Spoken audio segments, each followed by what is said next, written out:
Hello Guildmasters, our second demo update for Guildrun is now live. In today's patch, we focused on a few highly requested quality of life changes, visual and audio improvements, bug fixes, and more balance changes. I won't go over every single change here, so be sure to read the patch notes below in the description for the full list of changes. First, let's start off with a few changes everyone has been asking for. The event effects panel can now be collapsed to prevent blocking the battle and enemy HP bars. We didn't quite have time for this before the demo launched, but now you can watch Dragomir reset and wipe out the entire map without the effects panel blocking your view.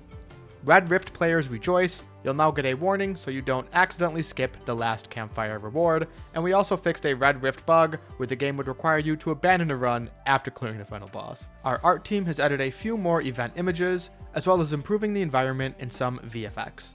Burn, for example, now looks a bit more stylish and noticeable. UI has been improved as well, with both the leaderboard and difficulty selection getting some love. Now let's talk about balance changes. While our lead designer Aleko was looking through our internal data to put together this patch, the big thing that jumped out to him is just how much players were able to improve and discover in such a short amount of time. Win rates are up across the board, especially in higher difficulties such as Red Rift, which saw a massive increase from a 7% win rate in week 1 to a 12% in week 2. The average endless mode score also rose by half a floor, which represents a 7% improvement from week 1. Though we didn't make any balance changes this week with the goal of making the game any harder or easier, we have fixed 2 bugs where emergency rewind would accumulate shards during trial fights and while it was broken. This wasn't intentional, but we are aware that these bug fixes to emergency rewind can amount to less shards for the player per run, which has the potential to be both a bit surprising and frustrating. Emergency Rewind was gaining more shards than intended when it was recharged, which means the recharge option at Act 1 Campfire will be less potent than when it was last patch. We'll be monitoring the effects of this bug closely, and we're prepared to make adjustments quickly if the impact of this change is bigger than anticipated. But our expectations is that these changes will be offset by other changes being made in the patch, as well as players continuing to improve and discover new strategies. We'll be closely monitoring the feedback from players and the impact this bug fix has on win rates. And we'll follow up immediately in a future patch or a hotfix if needed. We have plenty of other balance and gameplay changes to discuss this week, so let's dive in. First, let's talk about boss tokens. As we noted in last week's patch notes, one of the most common pieces of feedback we've been hearing from players is that running out of boss tokens can be frustrating. We've explored many potential changes to the boss token system, but we ended up on this change. Players now get 2 boss tokens for reaching a boss, up from 1. Our primary goal with this change is to minimize how often players run out of boss tokens by being more generous with them. We know that this change is far from the perfect solution, but it's the best current solution, which didn't involve a complete overhaul of the current system, something that's not possible to do in this patch. We'll be paying closer attention to the feedback on this change, and we promise we'll be exploring larger changes to boss tokens and starting bonuses for Guildrun's full release. While we explored potential changes to the boss token system, we took a close look at the data for each of the game's starting bonuses. One clear trend was that bonuses which immediately cost a player shards tended to be picked less often and performed worse than bonuses which did not cost shards. In addition to removing shard penalties from the majority of starting bonuses, we also made a few minor nerfs to starting bonuses, which were consistently outperforming others in the data. Crest Windfall, Survivor Charm, class equipment bonuses, and Item Windfall all lost their 5 shard starting penalty. Stability System, Shard Pouch, and the Starter Bundle will provide a few less shards. We'll be watching All In, since it will be impacted specifically by the emergency rewind change, and we'll make changes in the future if needed. Now on to fight events. The shard reward option for single combat has been increased from 15 to 20. You all correctly pointed out that the shard reward option was always worse than the epic item option, as epic items sell for 16 shards in the shop, so thanks to everyone who pointed this one out for us. Nothing too spicy to report for this week's relic changes. Once again, there were more relics that stood out as performing better than other relics in their rarity versus relics which stood out as performing too poorly. This patch, we did take a deeper dive into items, and we're making a few changes. Temporal Accelerator, Ring of Virality, Toxic Contract, Spellblade, and Warrior's Great Axe are all seeing a bit of a buff, while a few standout items like Sentinel's Plate are being brought in line with others in the same rarity class. Class modifiers are in a great spot right now, so we're just buffing Warrior's Shield Power and Assassin's Poisonous Eye to bring them up to speed with others. The Guildrun community has successfully honed in on the game's most powerful hero specs this week. A major trend in the data was that the gap in pick rate between the best and most popular specs and the worst and least popular specs on certain heroes continue to widen significantly compared to last patch. This is a strong indicator that players have solved which spec is best for these heroes, which is a spot we'd rather not have any hero to exist in.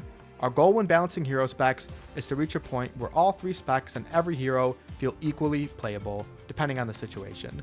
So we've buffed heroes' weaker spec options, but this also meant that a few nerfs to some of the game's top specs felt necessary this week.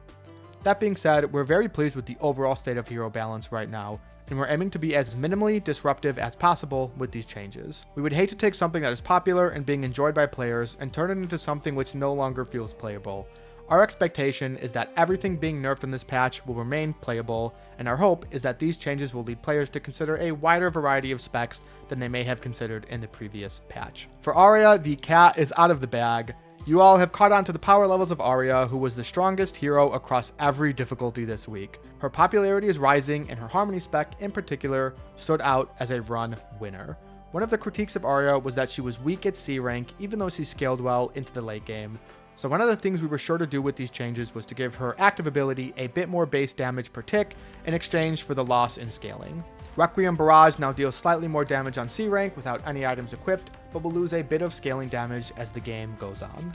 Ming has been struggling slightly in higher difficulties. The Enlightened has been his weakest of his 3 specs, and it hasn't been overperforming in Endless mode like it used to through most of the alpha. So we're increasing the rush window for both his passive and Enlightened spec. Sal is in a good spot, but the Breezy specialization is just a bit stronger than her others. Irene's Mighty spec has been a top performer over the past few weeks. Since there weren't any numbers to reduce on this spec, since it gives heroes 1 attack and 1 attack speed per trigger, the natural change was to add stall to this ability to gate its upfront power a bit. This does add some new synergies to the ability which didn't exist before, but our expectation is this change will slightly lower its power overall while providing new synergies and potentials. Grace has been crushing it in the reserves, but she hasn't been performing as well as other mystics while on the field. We're adjusting her mana values to help her cast more early and more often, which should help out with all 3 of her specs. Additionally, the Radiant is one of the overall top specs in the game, mainly as backup, so we nerfed it just a bit. Despite last week's nerfs to the Bold for Kai, its win rate actually went up this week. It remained his best spec across the board, and needed another adjustment to bring it more in line with the other choices. Logan's Iron spec was one of the weakest in the entire game, so we gave it a fairly significant buff. The Glacier has been Gustav's most popular spec, but we often notice that because Gustav has 3 attack range, he often wouldn't move forward when switching targets to occupy space and to hit the maximum number of characters with his self-targeting Blizzard. So we're removing 1 attack range from this spec, so he'll take up that space and have more efficient Blizzards. We expect that this change will either be neutral or a slight improvement to this spec, so it's being joined with a small nerf to its shielding scaling. Reyna's Boxer spec is in a great spot right now, while her other 2 specs are struggling a bit.